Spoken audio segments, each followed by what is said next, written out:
آپ کی تقدیر بدلنے کے لیے وظیفہ آپ کے سامنے آیا ہے، آپ ارب نہیں بلکہ کھرب پتی بن جائیں گی، وہ بھی صرف 3 دنوں میں۔ تو آپ نے کرنا کیا ہے؟ السلام علیکم ورحمۃ اللہ وبرکاتہ۔ میں امید کرتی ہوں میری یوٹیوب فیملی بالکل ٹھیک ہوگی۔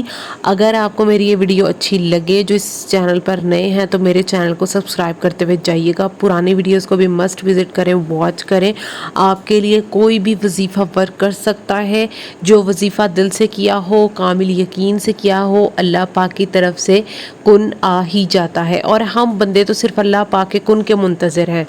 اور کسی بھی مشکل میں، کسی چیز کی بھی ضرورت میں، حاجت میں اگر اللہ سبحانہ و تعالیٰ کی طرف رجوع کیا جائے نا، تو آپ کی زندگی، آپ کا مقدر جو ہے وہ بدل جائے گا اور سنور جائے گا۔ بہت سے لوگوں سے سنا ہوگا کہ جی پیسہ تو بہت زیادہ ہے لیکن ہمیں سکون نہیں۔ سکون کس میں؟ سکون اللہ کے کلام میں ہے، اللہ کی ذات سے باتیں کرنے میں ہے، اللہ کو اپنے دکھ سنانے میں ہے، اللہ کی طرف رجوع کرنے میں ہے نا۔ اور ہم لوگ تو دعائیں بہت سے مانگتے ہیں، سم ٹائمز ہمیں دعا مانگنی بھی نہیں آتی ہے نا، ہم تو صرف بولتے چلے جاتے ہیں، وہ دعا مانگنا نہیں ہوتا۔ دعا نہایت خشوع و خضوع سے مانگے، اللہ پر یقین رکھے کہ ہاں جس پروردگار کو بتا رہا ہو وہ تو بادشاہوں کا بادشاہ ہے، اللہ سے اللہ کی شان کے مطابق مانگے۔ اللہ پاک تو ہر چیز سے نواز سکتا ہے نا، ہم اپنی اوقات، ایک بیکاری کی کیا اوقات ہو سکتی ہے، وہ اس طریقے سے آپ نے نہیں مانگنا، بلکہ اللہ سے اس کی شان کے مطابق مانگے، اور آپ خود دیکھیں گے کہ کس طرح آپ کا جو پروردگار ہے آپ کو کبھی مایوس نہیں کرے گا۔ اللہ کے آگے ہاتھ اٹھائیں، اللہ پاک سے مانگیں، اور اللہ پاک تو ہمارا اتنی حیا والا ہے، وہ کہتا ہے کہ میں کیسے اس بندے کو وہ عطا نہ کروں کہ اس نے مجھ سے کوئی چیز مانگی ہے اور میں اسے عطا نہ کروں، مجھے شرم آتی ہے کہ اس نے میرے آگے ہاتھ اٹھائے ہیں۔ تو دعا قبول ہونے کے بھی مختلف جو ہے آسپیکٹس ہوتے ہیں کہ کس طرح سے جو ہماری دعا ہے وہ قبول ہوتی ہے، اللہ پاک اسے مختلف صورتوں میں جو ہے قبول کر لیتے ہیں۔ کچھ دعائیں ایسی ہیں دنیا میں نہیں قبول ہوتی، اور جب آخرت میں ہم جانیں گے کہ ہماری دعا اس وجہ سے قبول نہیں ہوئی اور اللہ پاک نے ہمیں اس کا یہ صلہ دیا ہے، تو کہتے ہیں کہ لوگ خواہش کریں گے کہ کاش ہماری دنیا میں کوئی دعا جو ہے وہ قبول نہ ہوئی ہوتی۔ اللہ سبحانہ و تعالیٰ کے ہر نام میں، قرآن میں ہمارے لیے بہت زیادہ آسانیاں رکھی ہیں، ایسے ایسے وظائف ہیں جو زندگی بدل دیتے ہیں۔ جو کام اتنی دیر سے پھنسے ہوتے ہیں، لوگوں کے کمنٹس آ رہے ہوتے ہیں وہ ہمارے ہو گئے ہیں، ہمارا کام ہو گیا، میں نے وظیفہ کیا، تو اٹ ایکچولی ورک۔ ساری بات ہی یقین کی ہے کہ کتنا کامل یقین آپ اپنے پروردگار پر رکھتے ہو۔ آپ نے جب بھی وظیفہ شروع کرنا ہے آپ نے اپنے رب پر کامل یقین رکھ کر کرنا ہے، اور سب سے بڑی بات تو یہ ہوتی ہے کہ جب آپ کا یقین بھی پختہ ہے، نیگیٹو کچھ نہیں آپ نے سوچنا، 1 سیکنڈ کا 1% بھی نیگیٹو آپ کے مائنڈ میں نہیں ہونا چاہیے، پازیٹیو سوچنا ہے، ہاں میں یہ کر رہا ہوں تو یہ ہو کر ہی رہے گا، and believe me, trust me کہ یہ ہوتا ہے، اللہ پاک ایسا کرتے ہیں، کیونکہ اللہ پاک کے لیے کچھ بھی ناممکن نہیں ہے۔ اللہ پاک تو جو بھی ناممکن ہوتا ہے اس کو ممکن کرنے پر قادر ہے نا، اللہ پاک تو ہر چیز کو کر سکتا ہے نا، تو ہم تو مانگ ہی اس پروردگار، اس پاک ذات سے رہے ہیں نا، یہ کبھی نہیں بھولنا چاہیے کہ ہم کس سے آخر مانگ رہے ہیں۔ تو اللہ پاک کے جو نام اتنے مبارک ہیں نا، انہیں آپ پڑھتے ہی دیکھیں گے کہ کس طرح جو ہے آپ کا مقدر جو ہے آپ کو سنورتا ہوا دکھائی دے گا۔ اور قیامت کے دن اگر آپ چاہتے ہیں کہ حضرت محمد صلی اللہ علیہ وسلم کا ساتھ نصیب ہو، تو آپ نے کیا کرنا ہے؟ آپ نے درود پاک پڑھنا ہے، دن میں 313 مرتبہ تو لازمی پڑھیں نا درود شریف۔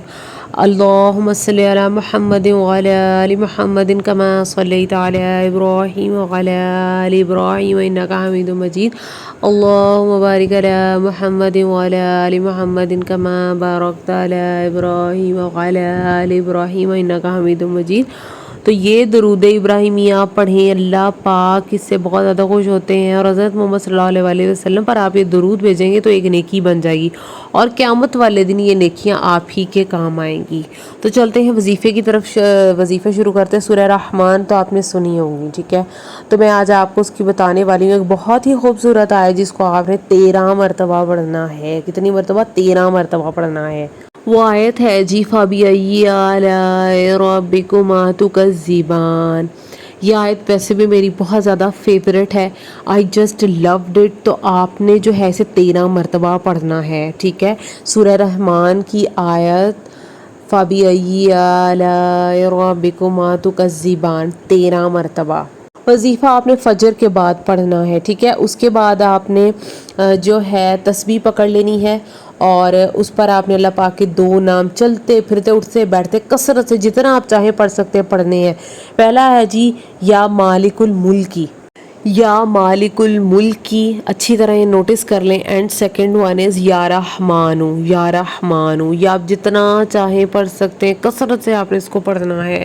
وظیفہ کیا ہے سمجھ آیا؟ سب سے پہلے آپ نے نیت کر لینی ہے وظیفے کی، اس کے بعد آپ نے پڑھنا ہے فَبِأَيِّ آلَاءِ رَبِّكُمَا تُكَذِّبَانِ 13 مرتبہ. دین پھر اٹھتے بیٹھتے چلتے پھرتے یا مالک الملک کی اور یا رحمانو. یہ ویڈیو اتنی شیئر کرے صدقہ جاریہ سمجھ کے، جس سے مجھے تو ثواب ہوگا ہی ہوگا، جو دیکھ رہے ہیں جو آگے شیئر کریں گے دوسروں کی مدد کریں گے. اللہ پاک دوسروں کی مدد کرنے والوں کو بھی پسند کرتا ہے. ہو سکتا ہے کس بندے کے حالات جو ہے بہتر ہو جائے. 3 دنوں میں آپ دیکھیں گے کہ رزق وہاں سے آئے گا جہاں سے آپ گمان بھی نہیں کر سکیں گے. اللہ پاک آپ کی غیبی مدد کرے گا. تو ویڈیو پسند آئی ہے، ویڈیو کو آپ نے لائک کرنا ہے، چینل کو سبسکرائب کرتے ہوئے جانا ہے. صدقہ جاریہ سمجھ کے ویڈیو شیئر کرنی ہے دوسری بہنوں اور دوسرے بھائیوں کے لیے. اور اللہ پاک کے کلام میں بہت زیادہ برکت ہے. دل میں یہی رکھنا ہے. وظائف کی کچھ شرطیں ہوتی ہیں کہ آپ نے وظیفے کو بہت زیادہ یقین سے کرنا ہے، ٹھیک ہے، اور مائنڈ کو پازیٹیو رکھنا ہے. اور جب وظیفہ شروع کرنا ہے تو نیت بھی آپ کی سچی اچھی ہونی چاہیے. ملتے ہیں اگلی ویڈیو میں. اللہ حافظ.